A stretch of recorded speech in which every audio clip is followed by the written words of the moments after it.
with Frig of Air Food Collective in 1996, as we started in January 1996, and I was a volunteer, helped to start the store and helped to get the store ready, painting, everything else. Sat on the board of directors of the store, and then I ended up working part-time. I worked part-time about 12 hours per week for fundraisers and awareness raising, bringing in volunteers and things like that to help the store function more. And after that, I ended up working for the Concordia Student Union. I ran for the position of Vice President Communications a year after the Frig of Air. And after that, I worked for the Canadian Federation Students as a coordinator. And then I also worked for the TRAC, which is the Teachers and Research Assistants at Concordia. I worked on the union drive to get the research assistants and teachers assistants unionized, and that ended in around 2005 actually. So could you describe to me the history of the Frig of Air? Yeah, it's a big question. The history of the Frig of Air, so the Frig of Air was kind of like a brainchild of the Quebec Public Interest Research Group, QPERG at Concordia. And there were a lot of activists involved in food issues, food security, environmental issues, some things like vegetarianism and veganism. So it's just a way of expanding your mind in terms of like, you know, the things you put in your body and the political relations that, you know, you have with food. Food security, how some people were getting food and others were getting no food, and you know, talking about eating local, organic food, healthy food versus, you know, genetically modified organisms, which were just starting to really come into popularity at the time with corporations. So we had, you know, talked about Monsanto and things like that. There was a book called Hungry for Justice. I should admit I didn't read it, but at the time, but I did know what the contents were and what the politics were. Basically, it's like, you know, try to grow your own food, try to eat locally produced food, try not to eat processed food. So it was a lot of really good information, and also how we could create a cooperative. So one of the big problems with food these days is food is done for profit. Everywhere you go, it's all about making profit, and big farms and big agribusiness, seeds, everything. It's all like just a kind of monopoly. And this was more about how we can access food, how we could access good quality food, and kind of liberate ourselves from these big supermarket chains that, you know, develop this food and process the food so much and have way too much packaging and things like that. So we wanted to reduce the packaging. And we also wanted to talk about fair trade chocolate, fair trade coffee, fair trade food in general, and some alternatives to like, you know, dairy, for example. We had like soy milk and things like that. So it was quite a good learning process, you know, how we could, what was the best food for us to sell, where from, you know, in the local areas, from farms in Quebec and things like that, locally, from small farmers, collective farmers if we could. So it was quite a good experience. So that was our 1996, if I remember correctly. And so that was the experience. I think it was in January of 1996 where we finally got it off the ground. There were some delays of the Frig of Air, and we actually got the Frig of Air going. And it started going slowly. It was a very small operation. Unfortunately, I guess my vision of what should have happened didn't really come to fruition. So I thought I wanted to develop a large-scale type of store. Hopefully we would outgrow that small location and have a really big location, and in a sense have a supermarket, an alternative supermarket where we could like sell things en masse, you know, at a non-profit rate, of course, so that people could access food better, and we could possibly feed the community and do things like that. So I felt like, unfortunately, the project didn't go the way that it should have, but there was a lot of excitement, and I think, in a sense, the thing we did the best was educate people, bring in volunteers, and we all learned from each other about food politics food security. So yeah, that happened around 1996 when it all started going. Would you mind also describing how the People's Potato came into existence as well? Yeah, so the People's Potato was a project, a really interesting project, and I was quite happy with the way it worked out because it was the large-scale project that the Frig of Air generally wasn't. That the Frig of Air, I think it was very successful in some ways, but the People's Potato brought to the masses food security issues or better food, or hey, you could come every day and get free food. Pretty amazing, you know. And a great project, a really good idea that came to work really well in the end. And you know, I think not everyone learned about food politics or food security, but people could have learned things about the environment, and it was quite successful in that way. And you know, maybe people could go back and learn how to like make food, how to, instead of just buying processed food, you know, every day they could eat really good quality, very healthy food. And so that was quite successful. I didn't have a lot of knowledge about the intricacies of how it developed, but basically it was a real democratic organization that started with students having a referendum to ask for, I believe it was 5 cents per credit, which is, it's quite low, and to fund buying the materials, and then the volunteers cooked the food and served on a large scale. And I guess what was good at the time is, like, even though the university administration really opposed having any kinds of these food cooperatives, in the end they were kind of forced to do it because it was so wildly popular. And a couple of times the administration attacked the governance and the money and how it was spent and things like that. And every time they did, it was wildly unpopular, and they ended up having to like backtrack. And then, in a sense, they said, "Hey, we supported this thing all along," which is great because, you know, if they're going to do that, in the end they do support it. It was good because they did give the space for it to go forward. But I guess it was a very important project in democracy at Concordia, and how you could have an alternative to the big business of food. Great. The other thing I want to go into with you, if it's okay, is actually the project you were going to do before the Hive.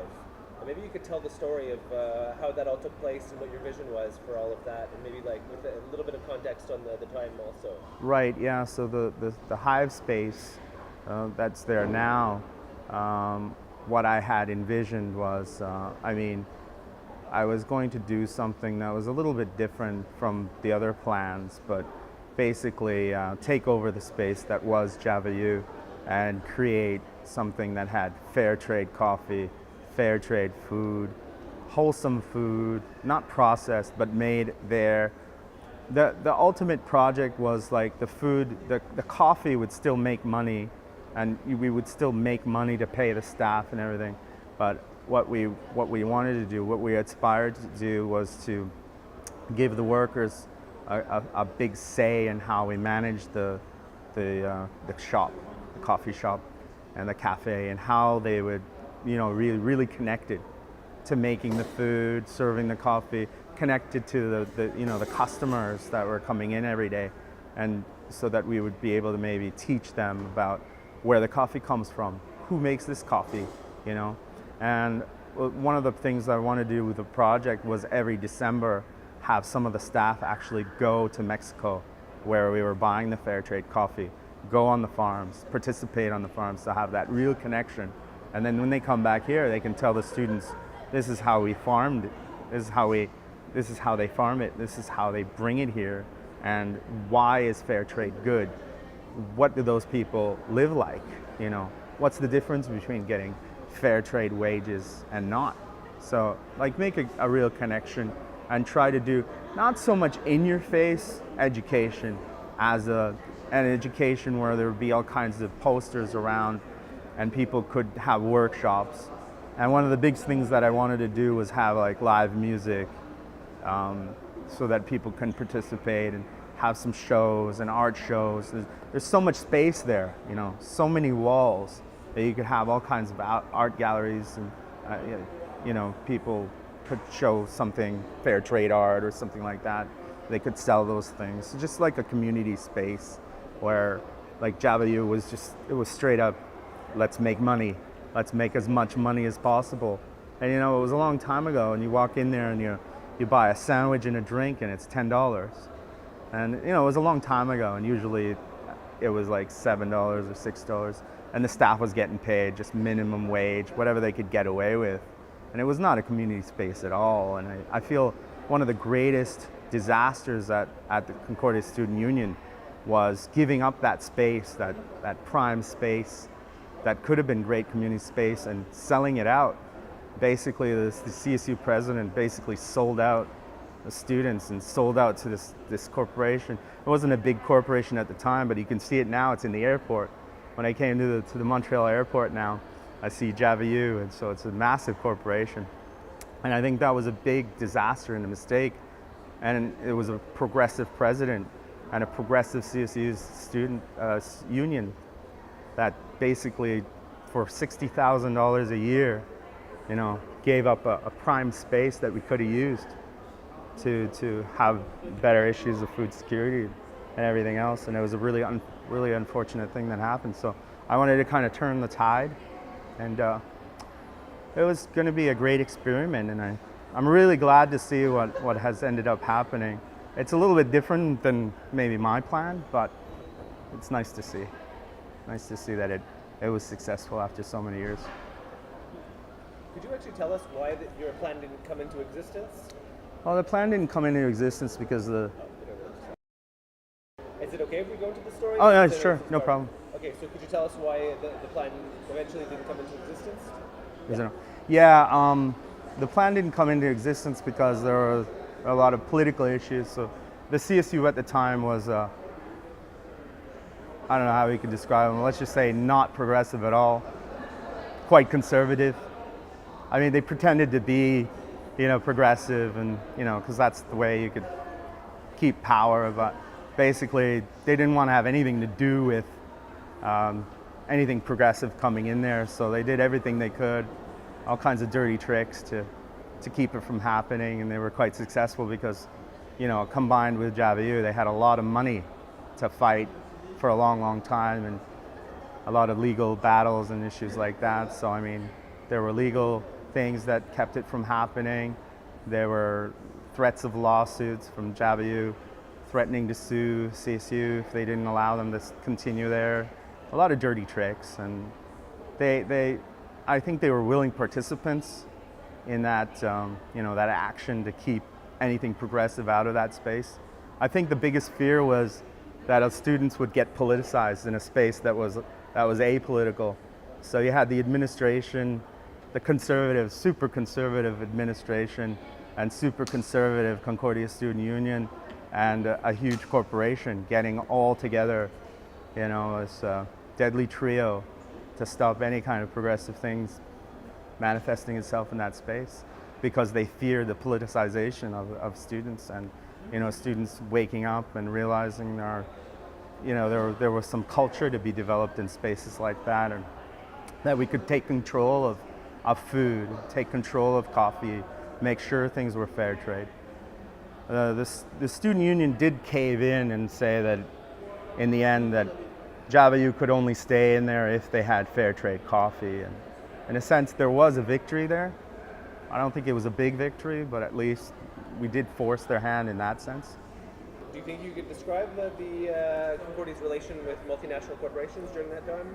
Yeah, I mean, the thing is, like, the administration of Concordia University had always been quite savvy, politically savvy, and say, we want to support small operations, but the smaller operations are not so successful, so we need to have stability.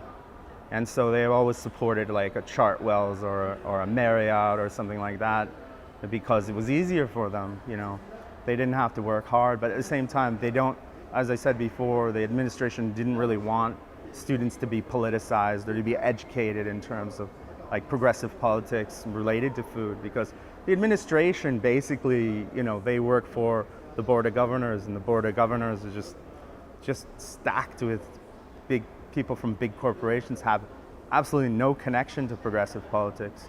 Not necessarily that they're, members of the Conservative Party, but, they favor big corporations. They feel that big corporations are the most efficient way to deliver things like food. But if you compare something that's made by a Chartwell's to something that would be made in a cafe that, my project, my idea, there's a huge difference. You can taste processed food, and processed food tastes horrible.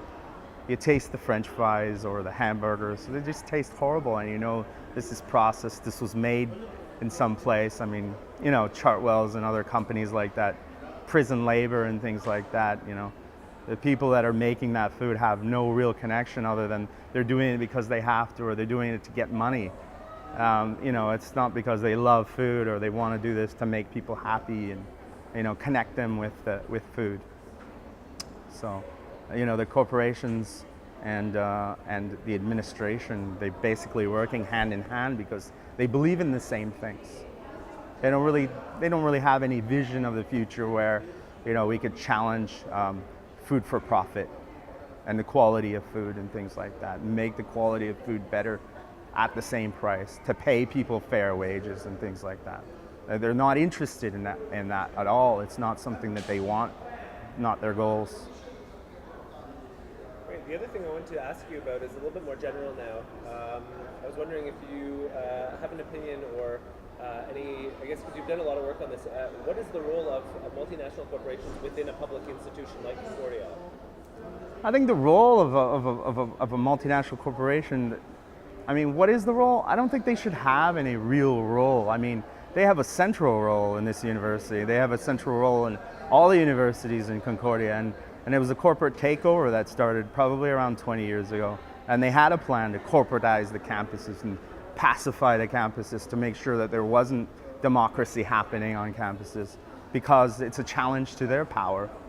To their power is like, what we need to do here in the university is to make workers. And by making workers is try to make people automatons. Creativity doesn't really matter for them. It's just all about making the next generation of workers. And the next generation of workers, corporations are really happy to have people that don't challenge the system, that don't think for themselves and things like that. And the administration and the board of governors were kind of part of that whole thing, Do they want someone who's a creative thinker, who will challenge the system and make change? When it really comes down to it, they're not necessarily just politically opposed to it. They're afraid. They're afraid of change. So what they want to do is make the campus as conservative as possible, make it as corporate as possible, and make sure that everything is done like Tim Hortons is here or Chartwell's is here, because it's in their blood in a sense. That's what they love. They love the big corporations and stability and everyone being the same, everyone wearing the same uniforms and thinking the same. So they don't want anything as a challenge to that. So I have one more question. This is a little bit more general too. I was wondering, in your opinion, what would be an ideal food system at Concordia University?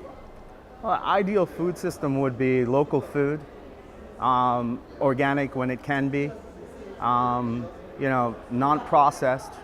Like processed food, we know processed food is dangerous for us. It's scientific fact that this stuff is not good for us. The best diet in the world is like the diet that has whole food, that food as natural as possible. If we have local food grown locally in a way where you don't need GMOs and we don't need pesticides and things like that, the way we used to eat like 100 years ago or 200 years ago, local farms and things like that. So ideally that would be the best thing, buying local food, grown as environmentally friendly as possible, workers paid a fair wage so they can connect with it and make good quality food. The profit motive has to be taken out of it. Right now it's ridiculous that you can go to McDonald's and you can get the most processed food possible. You have buns that last like, I don't know how long. I heard things like 2 months. The buns don't go bad. It's crazy. How can that happen, And the French fries, 17 different ingredients. Some of the stuff that's in there to keep the color and to keep the look of the French fries is made with the same stuff that you have with silly putty. It's not food, and we need to eat real food, and it's not real food. And so we need to have like wholesome food. That's the most important thing.